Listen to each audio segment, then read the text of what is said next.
ধান নদী খাল এই তিনে বরিশাল। আর বরিশাল তার সমস্ত রূপ নিয়ে সাজে বর্ষায়। বর্ষার নতুন পানিতে থই থই করতে থাকে নদী খালগুলো, সেই সাথে বিলগুলো ভরে ওঠে নতুন পানিতে। বিস্তৃত বিলগুলোতে ফুটে থাকা কোটি কোটি লাল শাপলা স্বর্গের সৌন্দর্যকে মর্তে ফুটিয়ে তোলে। স্থানীয়ভাবে এটিকে লাল শাপলা হিসেবে চিহ্নিত করা হলেও মূলত শাপলাগুলো গাঢ় গোলাপি রঙের। বরিশালের উজিরপুর উপজেলার সাতলা ইউনিয়নের উত্তর সাতলা গ্রাম এবং আগলঝাড়া উপজেলার বাগধা ইউনিয়নের বাগধা ও খাজুরিয়া গ্রামের বিস্তীর্ণ জলাভূমিতে বিছিয়ে আছে লাল শাপলার বিল। তবে সাতলার বিল লাল শাপলার বিল নামেই বেশি পরিচিত। বিগত ৫-৬ বছরে এই এলাকাটি একটি পর্যটক কেন্দ্রে পরিণত হয়েছে। প্রতি বছর নয়নাভিরাম এই বিলে দেশের বিভিন্ন স্থান থেকে ঘুরতে আসেন হাজার হাজার পর্যটক।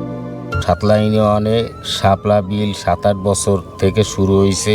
এখানে প্রতিদিন হাজার হাজার পর্যটক আসে। বর্ষাকালের অথই পানি, নৌকা ভ্রমণ, লাল শাপলার অপরূপ সৌন্দর্যের হাতছানি, যা দেখে নিমিষেই পথের ক্লান্তি দূর হয়ে যায় পর্যটকদের। এই সমস্ত কিছু উপভোগ করতে চলে আসতে পারেন সাতলার লাল শাপলার বিলে। বছরের যে কয় মাস বিলে পানি থাকে, অর্থাৎ আগস্ট থেকে নভেম্বর পর্যন্ত লাল শাপলা দেখতে পাওয়া যায়। যেহেতু লাল শাপলা রাতে ফোটে এবং দিনের আলো বাড়ার সাথে সাথে ফুলগুলো বন্ধ হয়ে যায়, তাই শাপলার প্রকৃত রূপ দেখতে সূর্যোদয়ের আগেই পৌঁছাতে হবে। সবচেয়ে ভালো হয় সকাল ৬টার আগে পৌঁছাতে পারলে। বিকেলে যারা যেতে চান তারা বিকেলের আবহাওয়ার সাথে নৌকার একটা দারুণ ভ্রমণ দিতে পারবেন, কিন্তু ফুটন্ত লাল শাপলার দেখা মিলবে না। মূলত শাপলা ফুটে রাতে।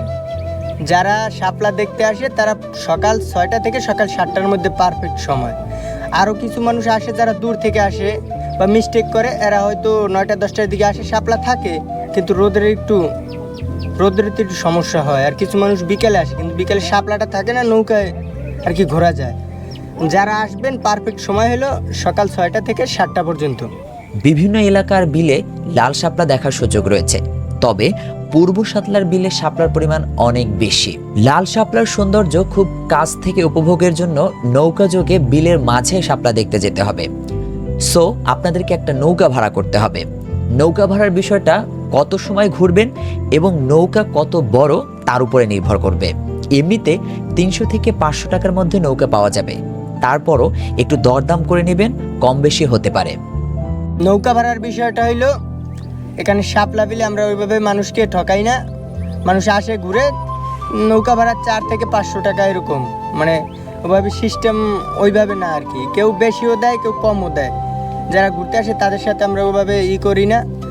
কেউ খুশি হয়ে বেশি দেয়, কম দেয়, এইভাবেই মানে একটা মিডলিস্ট ৩00-৪০০ টাকা এভাবে। ছবি তোলা বা ভিডিও করার জন্য এখানে প্রফেশনাল ফটোগ্রাফার পাবেন। আপনার বাজেট অনুযায়ী তারা ছবি বা ভিডিও করে দিবে। এমনকি এরাই নৌকা ভাড়া, নৌকা ফুল দিয়ে সাজানো ও ছবি করার খরচ একসঙ্গে প্যাকেজ আকারে নিয়ে আপনাকে পুরো বিল ঘুরে দেখাবে। তাদের ব্যাপারে আরও কোনো তথ্য জানার থাকলে সরাসরি তাদের সাথে যোগাযোগ করতে পারেন। আমি তাদের পেজের লিংক ডেসক্রিপশনে দিয়ে দিব। আমরা এখানের ফটোগ্রাফার শাপলা বিলের। এখানে আমরা কাজ করি মূলত ২ থেকে ৩ বছর অলরেডি। তো এখানে আমরা প্রফেশনালভাবেই কাজ করি। আমরা ২-৩ জন ফ্রেন্ড। এখানে ঘুরতে আসলে কিছু সতর্কতা জরুরি। সকাল ৭টার পরেই রৌদ্রের তাপ বাড়ে, তাই সঙ্গে করে ছাতা ও পানি নিয়ে আসবেন। বাচ্চাদের সঙ্গে করে নিয়ে আসার ক্ষেত্রে অবশ্যই একটু অতিরিক্ত সাবধানতা অবলম্বন করতে হবে, যাতে অসুস্থ হয়ে না পড়েন। এর জন্য আপনারা সাথে ছাতি এবং পানির বোতল, পারলে স্যালাইনও আইনেন।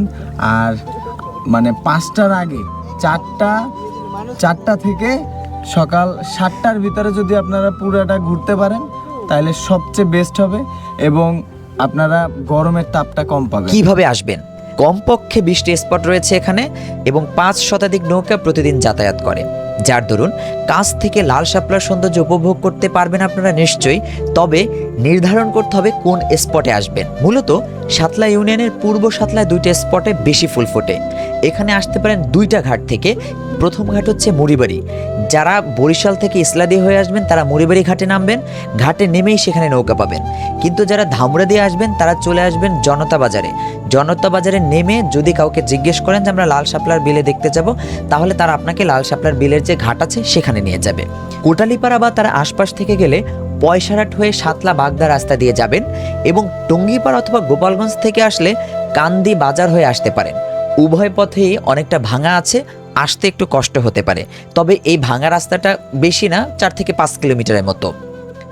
আমরা নৌকা ঘোরার পাশাপাশি মানুষকে অন্য বিনোদন দিয়ে থাকি, যেভাবে মানুষের ছবি তোলার ক্ষেত্রে এই মালাটা আমরা দেই, এটা দিয়ে ছবি তুলে মানুষ খুশি হয়ে আমাদেরকে কিছু দিয়ে যায় বকশিস। আজকের মতো এখানেই বিদায় নিলাম। ভালো থাকবেন, দেখা হচ্ছে পরবর্তী কোনো ব্লগে। Till then, good by.